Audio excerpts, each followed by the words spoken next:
मध्य पूर्व आशियातील युद्धामुळे गॅसचा तुटवडा जाणवेल या भीतीपोटी सोलापुरात ग्राहकांनी गॅस एजन्सी समोर दिवसभर रांगा लावल्याचे चित्र दिसून आले।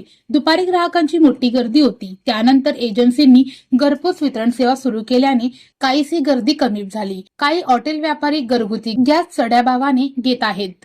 शहरात गॅसचा काळा बाजार सुरू असल्याची चर्चा रंगली आहे।